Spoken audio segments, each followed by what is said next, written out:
ሰላምና ጤና ባላችሁበት ቦታ ብዝት ይበልላችሁ። እንዴት አላችሁ የተወደዳችሁ ቤተሰቦቼ? ሁሉ መልካም፣ ሁሉ ሸጋ ነው ወይ? ንጋር አምላክ ይመስገን፣ ሁሉ ድንቅ ነው። ታዲያ ሁልጊዜ እንደማደርጋችሁ እውነቴን ነው ብላችሁ በፊት ላይ አንድ እንግሊዝኛ አስተማሪ ነበረችን እና በተደጋጋሚ አንድ ነገር ትነግረን ነበር። ጭንቅላቴ ላይ ያቃጭላል አልፎ አልፎ። አይ ዋንት ኤ ሹ ኤንድ አይ ኒድ ኤ ሹ የተለያዩ አረፍተ ነገሮች ናቸው ትለናለች። እፈልጋለሁና ያስፈልገኛል የሚለውን ቋንቋ ልታስተምረን ስትወድ ማለት ነው። ጫማ እፈልጋለሁና ጫማ ያስፈልገኛል ማለት ነው። አያችሁ፣ ቅድሚያ መሰጠት ካለበት ከምትፈልጉት ነገር ይልቅ የሚያስፈልጋችሁ ነገር ነው ማለት ነው። ልክ እንደዚህ እናንተ የምትፈልጉት ሳይሆን የሚያስፈልጋችሁ ነገር ከፈጣሪ ዘንድ ይሰጣችሁ። እኔ ለራሴ አሜን ብያለሁ። ታዲያ በዛሬ መርሃ ግብራችን ወገኖች አንድ ጠንካራን የሆነን ሀሳብ እናነሳለን ማለት ነው። አያችሁ፣ ይህን ሀሳብ ከተረዳችሁት ከብዙ ወጥመድና ውጥንቅጡ ከወጣ የዳቢሎስ ፈላጻ ልትተርፉ፣ ካልተረዳችሁት ደግሞ ወገኖቼ ልክ አየርን እንደመከተል እድሜያችሁንም ጊዜያችሁንም የሚያስፈልጋችሁን ነገር የሌለበት ቦታ በመፈለግ ጊዜያችሁን እንድታባክኑ ይሆናል ማለት ነው። ያም ደግሞ ወገኖቼ 3 ቃላት ፍቅር። ስለዚህ በዛሬ መርሃ ግብራችን በጥቂቱ ስለ ፍቅር እንነጋገራለን ማለት ነው። ጊዜ ያላችሁ ሰዎች እስከ መጨረሻው ድረስ ተከታተሉት። በጣም ያስገርመኛል ወገኖቼ። አንድ ጥያቄ አለ ማለት የሆነ ሰው ይወደኛል እርግጠኛ ነኝ ብላችሁ የመናገር ድፍረት ማግኘት ትችላላችሁ የሚል ጥያቄ ማለት ነው። እና ምናልባት ህይወታችሁ ላይ ይወዱኛል ብላችሁ የምታስቧቸውን ሰዎች አስቡና ካናይ ሪሊ ሰይ ያ ሰው ይወደኛል? ምናልባት አዎ የምትሉ ከሆነ ደግሞ ሌላ ጥያቄ ልጠይቃችሁ። እናንተ እነዛ ሰዎች የሚፈልጉትን ነገር መስጠት ብታቆሙ ከነሱ ዘንድ ወደ እናንተ የሚመጣው ፍቅር ይቀጥላል?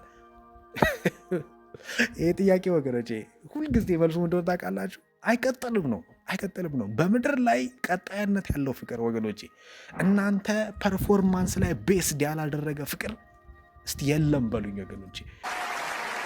እና ከሰሞኑን ወገኖቼ ሶሻል ሚዲያ ላይ ምናልባት አንድ ወንድማችን ሲያለቅስ ተመለከትኩት ማለት ነው።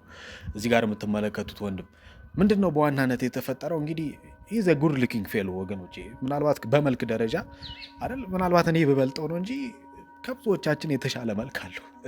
እና በጣም የሚወዳት ሴት ምን አደረገችው የሚለውን ነገር በእንባ ይናገረዋል። ያው የሆነ ችግር ሲደርስበት በህይወቱ ላይ የሆነ መንገጫቀጭ ሲመጣበት ጥላው እንደሄደች ግን አስቀድማ ደግሞ ምን ትለው እንደነበር ሲናገር እንደዚህ የሚል ቴክስት አንብቦልናል። ከስልኩ ላይ አውጥቶ ተመልከቱት።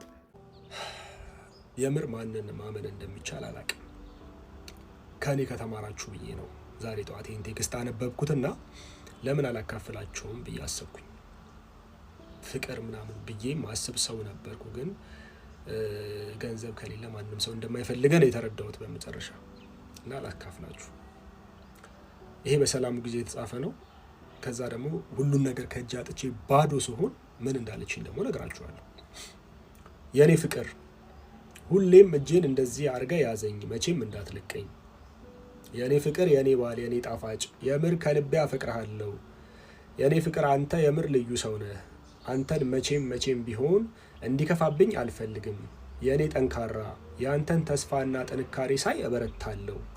ስለ ወደፊታችን እንዳልም ታረገኛለህ። የምር ሁሌ ነው የምታስገርመኝ። ጥንካሬ፣ ተስፋህ፣ ልፋትህ፣ ጥረትህ፣ እኔ እንጃ ብቻ የኔ ባል ስለሆንክ እድለኛ ነኝ። ካንተ ብዙ የተማርኳቸው ነገሮች አሉ። ጥንካሬን፣ ተስፋ ማድረግን፣ ማክበርን፣ መከባበርን፣ የምር መውደድን፣ ፍቅር መስጠትን፣ ትዕግስትን። የኔ ጣፋጭ ምን ልበልህ ብቻ የምር ከልቤ አፈቅርሃለሁ የኔ ስጦታ ይላል። እንደሰማችሁት ነው ወገኖቼ። ምናልባት ልብን በሚያቀልጥ ሁኔታ አይቺ ሴትማ በጣም ትወደዋለች ተብሎ በጣም ማህተብ ሊመታላት በሚችል ደረጃ ፍቅሯን ስትገልጥለት ተመልክተናል። ነገር ግን የሆነ ነገር ህይወቱ ላይ ከተፈጠረ በኋላ ደግሞ ምን እንዳደረገች ሲናገር ያው ስቡት። ከዛስ ሁሉን ነገር አጥቼ ልፋቴ ሁሉ ከንቱ ሆኖ ባዶ እጄን በቀረሁበት ሰዓት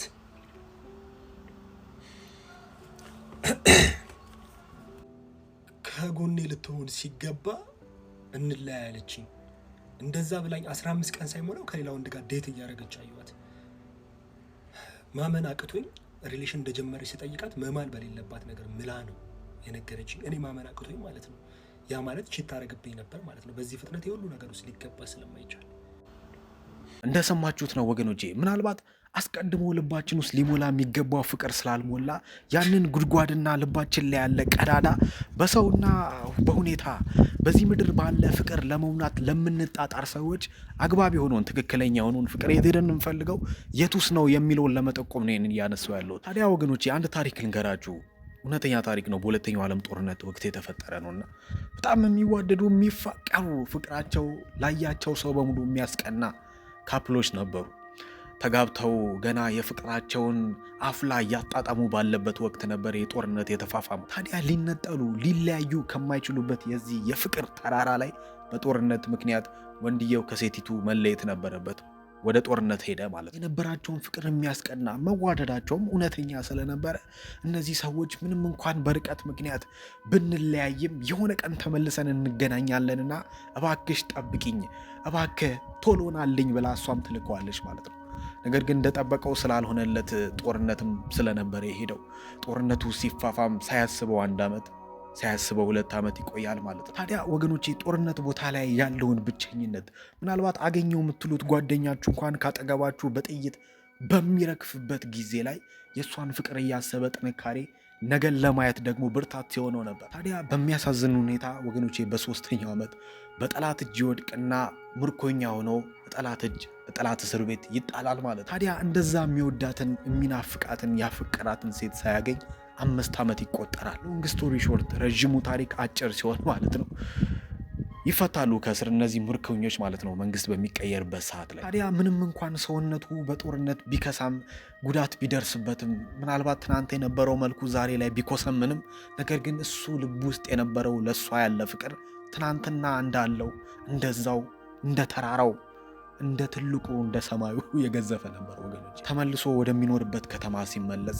ከተማይቱም በጦርነት ብዙ ውጥንቅጧ ወጥቶ ስለነበረ እሷን በህይወት አገኛት ይሆንን የሚለው ጥያቄ ራሱ ልቡን እያብረከረከው ነበር እዛ የደረሰው።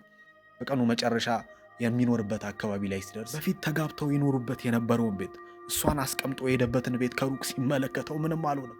ልቡ በደስታ ፈነጠቀ።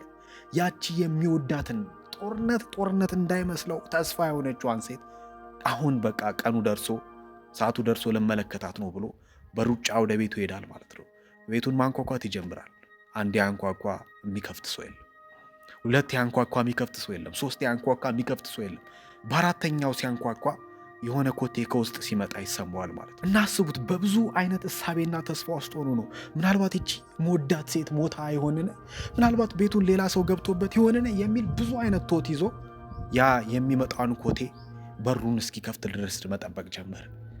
አት ኤንድ ኦፍ ዘ ዴይ በሩም ተከፈተ። በሩ ሲከፈት ያቺ የሚወዳት ሴት ፊቱ ቆማ አገኛት ማለት ነው። ነገር ግን ፊት ለፊት ሲተያዩ እሱ የነበረውን ኤክሳይትመንት እሱ የነበረውን ፈንጠዝያ እሷ ፊት ላይ ማንበብ አልቻለም ነበር። ግራ በመጋባት ውስጥ ሆኖ ድንገት ሳያስበው ከእሷ ቤት ውስጥ አንድ ድምፅ ሲወጣ ይሰማል ማለት ነው። ያም ድምፅ ደግሞ ሃኒ የሚል ነበር ማለት ነው። ሃኒ ነው እንደ ስሟ ሴትዮዋ አይደለም ወገኖች። ሃኒ ማለት ፍቅሬ እንደማለት ነው። ያው ማሬ ምናምን ውዴ እንደምትሉት ማለት ነው። እሷን የማየት ጉጉት አሩጦት ሲያመጣ እሷ ግን በሱ ቦታ ሌላ ሰው ምን ብላ ነበር? ተክታ ነበር። ትናንትና ሃኒ ይላት የነበረው እሱ ነበር።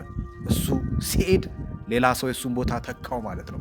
ትናንትና የሱ ፎቶ በተሰቀለበት ቦታ የሌላ ወንድ ፎቶ፣ ትናንትና የሱ እጅ ብቻ ያቀፈው ትከሻ የሌላ እጅ አቅፎት አገኘ።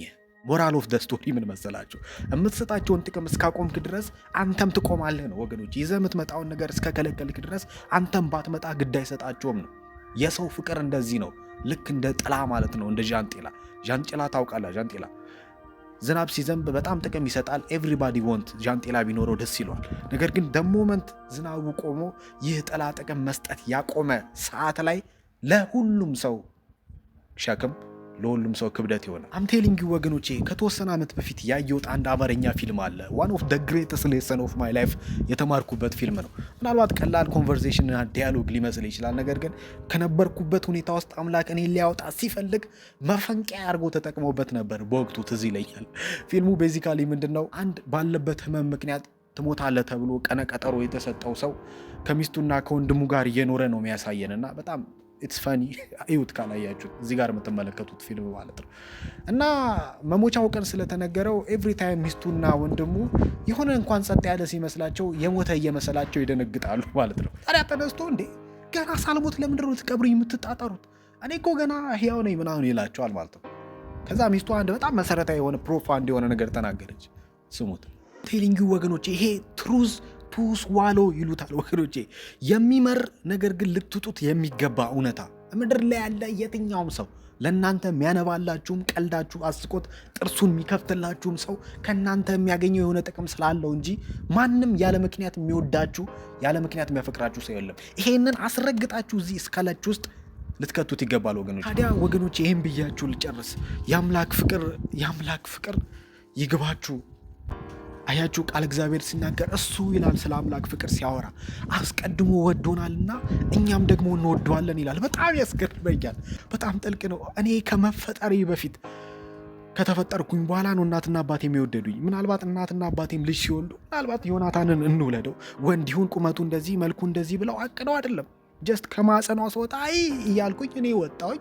በቃ she's just accepting what she got እንጂ ምናልባት እናትና አባቶቻችንም ልጅ ምናልባት እንዴት አይነት ልጅ ነው የምትፈልጊው ተብለው ቅድሚያ ቢሰጣቸውና ለመምረጥ ነው ምላችሁ በጣም በርካቶቻችን አንወለድም ነበር። አብታይ ወገኖች፣ አንዳንዶቻችን እናታችን ማህፀን ውስጥ ያለን ብዙ ነገር ተጠጥቶብናል። በቃ እንድንወጣ ተገጫጭቶ ወጣን። በቃ ልክ እንደዚህ ማለት ነው ወገኖቼ። ብኖር ላይጠቀም ብሞት ደግሞ ላይጎዳን ይወድደኝ። ስለዚህ ይህንን ፍቅር ማወቅ ይሆንላችሁ። ከሰው ላይ ናችሁ ተነስቶ ልባችሁ ይህንን ፍቅር ኤክስፔሪንስ ለማድረግ ሲቅ ያድርግ። ይናፍቅላችኋለሁ። በቀጣይ ቪዲዮ እንገናኛለን። ቻው።